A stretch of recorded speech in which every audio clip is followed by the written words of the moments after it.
A bold general defies tradition, reshaping Rome through ambition, victory, and betrayal. In the heart of the Roman Republic, a name began to echo through the marbled halls of the Senate and the bustling streets of the city, a name that would become synonymous with both greatness and tyranny: Gaius Julius Caesar. Born into an ancient patrician family that had long since lost its political clout, Caesar's early life was a masterclass in calculated risk and relentless ambition. He navigated the treacherous waters of Roman politics, a world dominated by powerful, entrenched aristocrats like Pompey the Great and the immensely wealthy Marcus Licinius. While others saw a decadent, fraying republic, Caesar saw a ladder. Each rung was an opportunity, a chance to restore his family's honor and carve his own legend into the annals of history. He was a man of immense charm and intellect, a gifted orator who could sway the masses with his words, and a shrewd politician who understood that power in Rome was a game played with swords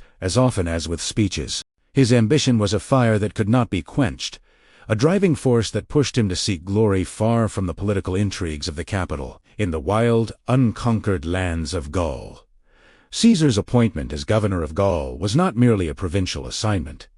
It was the forging of a legend. Over nearly a decade, he waged a brutal and brilliant campaign, subjugating hundreds of tribes and extending Roman dominion to the shores of the Atlantic and the banks of the Rhine. The Gallic Wars were a crucible that transformed Caesar from a politician into a military demigod. His legions, forged in the fires of constant battle, became an extension of his will, an army fiercely loyal not to the Senate or the people of Rome, but to Caesar himself. He shared their hardships, slept on the cold ground, and fought alongside them in the front lines. His victories were staggering, their scale almost incomprehensible to the senators back in Rome.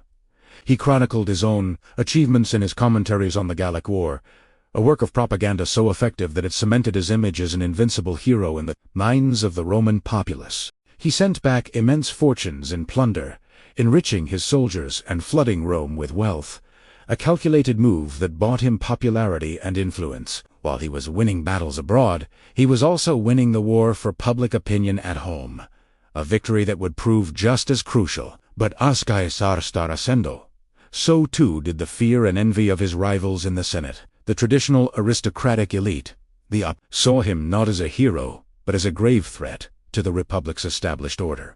They viewed his personal army, his populist appeal, and his seemingly limitless ambition as the ingredients of a future king, an office the Romans had abhorred for centuries. His former ally, Pompey the Great, now stood as the champion of the Senate, becoming the primary obstacle to Caesar's inexorable rise. The fragile political alliance that had once balanced Roman power, the first triumph, had crumbled with the death of Crassus, leaving Caesar and Pompey on a collision course. The Senate, manipulated by Pompey and his allies, issued a fateful ultimatum.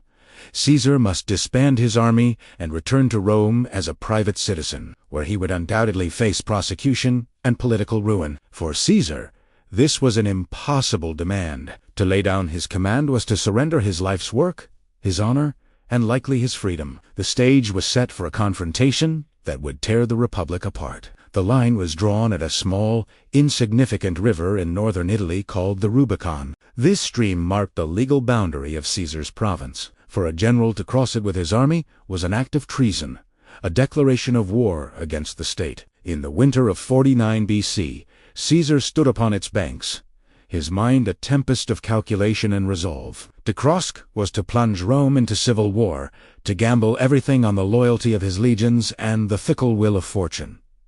To retreat was to accept defeat and oblivion. The stories say he hesitated, contemplating the monumental consequences of his next step.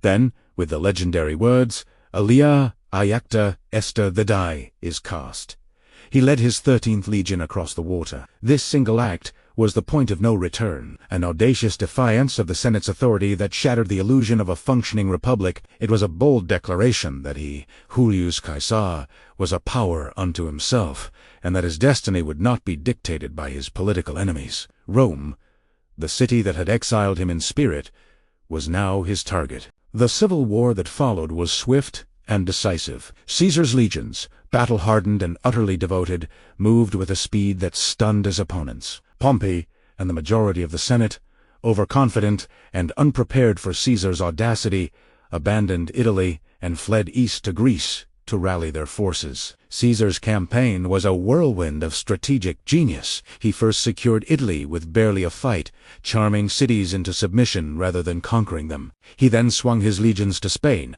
neutralizing Pompey's veteran armies there, before turning his full attention to the main threat in Greece. At the Battle of Pharsalus, despite being heavily outnumbered, Caesar's tactical brilliance and the superior quality of his troops delivered a crushing victory. Pompey fled to Egypt, seeking refuge, but was treacherously assassinated by the court of the young pharaoh Ptolemy XIII.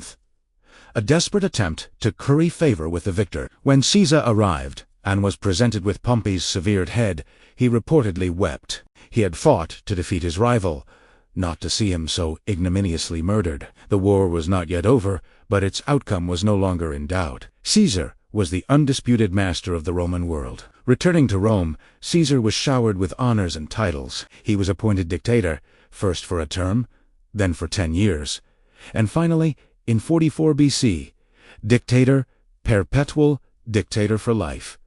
He was no longer just a general or a consul. He was the absolute ruler of Rome in all but name. He embarked on an ambitious program of reforms, tackling some of the Republic's most deep-seated problems. He reformed the calendar, creating the Julian calendar that, with minor adjustments, is still in use today. He initiated massive public works projects, providing employment for the urban poor. He granted Roman citizenship to people in the provinces, broadening the foundation of the Roman state. He restructured debt and reformed local government, displaying a genius for administration that rivaled his military prowess. He was, by many measures, a benevolent, an effective ruler. Yet, for all his reforms, he could not reform the hearts of the Roman aristocracy. His accumulation of power, his monarchical style, and his disregard for the ancient traditions of the Senate were seen as unforgivable transgressions. He wore purple robes, the color of kings, and allowed his statue to be placed among those of the gods. To his supporters,